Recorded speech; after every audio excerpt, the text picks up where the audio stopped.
तो चलिए इस वीडियो में बात करते हैं आउटपुट की।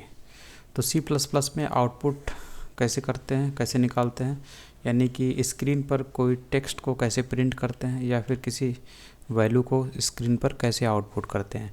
इसके लिए सी आउट ऑब्जेक्ट का इस्तेमाल किया जाता है और इसके साथ साथ आपको इंसर्शन ऑपरेटर का भी इस्तेमाल करना होता है। तो C out object plus insertion object, इनकी मदद से आप वैल्यूज़ को आउटपुट कर सकते हैं या फिर किसी टेक्स्ट को, स्ट्रिंग को प्रिंट कर सकते हैं स्क्रीन पर। तो यहाँ पर आप सी आउट इस तरीके से इस्तेमाल करते हैं। तो ये आपका मेन फंक्शन है, इसकी बॉडी यहाँ से यहाँ तक है और इसके अंदर इस सी आउट ऑब्जेक्ट का इस्तेमाल किया गया विथ दिस इंसर्शन ऑपरेटर।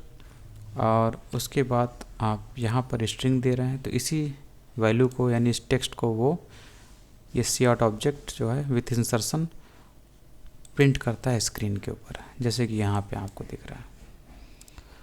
तो एक से ज़्यादा आप कितने भी, एक या एक से ज़्यादा आप इस सी आउट ऑब्जेक्ट को इस्तेमाल कर सकते हैं। जैसे कि अगर हम लोग इसको कॉपी करके फिर से एक और कॉपी करके यहाँ पे डाल देते हैं ऐसे करके, तो एक और लाइन आपको दिखाई देगी।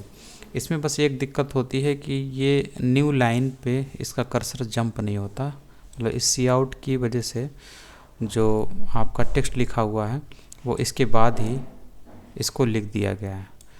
तो इसे करने के लिए आपको न्यू लाइन का इस्तेमाल करना पड़ता है, \n, इसको बोलते हैं \n या फिर एस्केप सीक्वेंस बोलते हैं।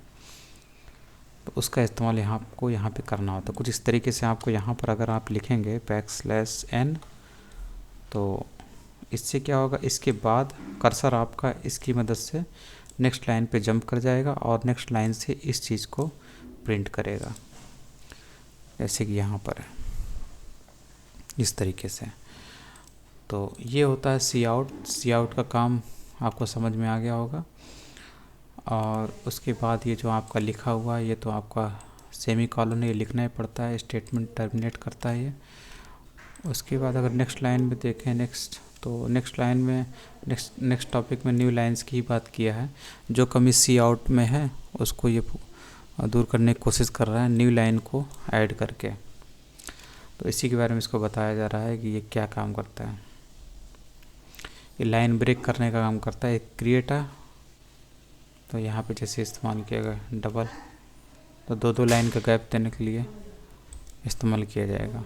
और इसके अलावा दूसरा तरीका ये भी है कि आप इंड एल जो मैनिपुलेटर है इसका इस्तेमाल करिए, मतलब \n की जगह पर आप इंड एल का भी इस्तेमाल कर सकते हैं। ठीक है, तो ये \n जो होता है इसको न्यू लाइन कैरेक्टर बोलते हैं या फिर एस्केप सीक्वेंस भी बोलते हैं, और इनकी जगह पर आप इंड एल को भी इस्तेमाल कर सकते हैं इस तरीके से। ठीक है, तो एस्केप सीक्वेंस या न्यू लाइन की जगह पर आप इसको इस्तेमाल कर सकते हैं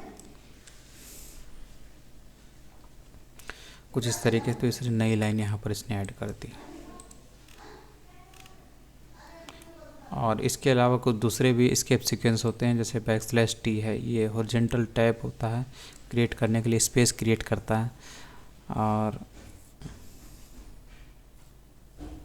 कोई \कैरेक्टर, ये जो एक है \कैरेक्टर को ऐड करना है, तो इसके लिए इसके पहले एक और आपको \, ऐड करना पड़ेगा। अगर आपको ये डबल कोट इंसर्ट करना है तो आपको इसके पहले \, ऐड करना पड़ेगा। कहने का मतलब है कोई भी कैरेक्टर जिसका कोई विशेष काम है उसके इफ़ेक्ट को न्यूट्रलाइज करने के लिए आपको उसके पहले \, इस्तेमाल करना होता है। तो वही यहाँ पे किया जा रहा है।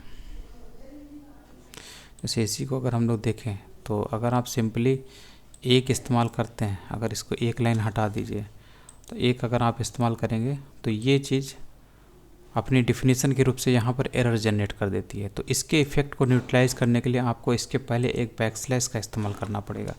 और ये वाला \, इस वाले \, की डिफिनीशन के पावर को जो है वो न्यूट्रलाइज कर देता है, इसीलिए आपको ये वाला एज स्ट्रिंग की तरह दिखता है यहाँ पर। ठीक है, और कोई आपको कोई एरर भी नहीं आती है। इस तरीके से है ये, जैसे यहाँ पर आपको दिख रहा है। बाद हम लोग बात करते हैं कमेंट्स की। तो C++ में कमेंट क्या होती है और इसको कैसे लिखा जाता है। तो यहाँ पर कमेंट का काम होता है एग्जीक्यूशन को वहाँ पर इग्नोर कराना। किसी भी लाइन को अगर आप चाहते हैं कि वहाँ उसका एग्जीक्यूशन ना हो तो उसको हम कमेंट में डाल देते हैं, या फिर कोई अल्टरनेटिव कोड है उसकी टेस्टिंग आपको करनी है तो वहाँ पर कमेंट का इस्तेमाल होता है। या फिर किसी कोड के बारे में आपको नोट के रूप में कुछ लिखना है कि वो कोड पर्टिकुलर जो कोड होता है वो क्या काम कर रहा है, ठीक है। जैसे कि मान लीजिए किसी प्रोग्राम को आपने लिखा और उसको कुछ महीने बाद देख रहे हैं, उसी प्रोग्राम के कुछ कोड को आप देख के समझने की कोशिश कर रहे हैं, तो एक तरफ से अगर आप देखेंगे तो आपको समझ में नहीं आएगा कि आखिर किस कोड का क्या काम है। लेकिन वहीं अगर आप उन कोड के लिए कुछ लाइनें भी लिख देते हैं कि आखिर इस कोड का क्या काम है, तो वो जो आप लाइनें लिखते हैं उसको एक नोट के रूप में या कोड ये कमेंट के रूप में आप उसको लिख सकते हैं। जैसे कि यहाँ पर है ये कमेंट है, ठीक है। तो ऐसे अगर आप इसको छोड़ देंगे प्रोग्राम में तो ये एक एरर भी जनरेट कर देगा। तो इस लाइन को कमेंट के रूप में कर दिया गया है, तो इसके लिए आप डबल फॉरवर्ड स्लैश का इस्तेमाल करते हैं।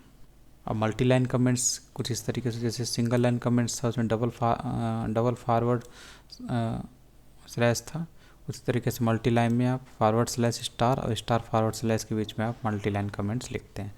इसको जो है कंपाइलर इग्नोर कर देता है और इसका एग्जीक्यूशन नहीं होता है, ठीक है। तो जैसे यहाँ पर हम लोगों ने लिखा, तो अब यहाँ पर ये क्या काम कर रहा है इसी के बारे में यहाँ लिख दिया गया, तो इस लिखे हुए चीज़ को कंपाइलर इग्नोर कर देता है और इससे आपकी कोई एरर भी जनरेट नहीं होती है, ठीक है।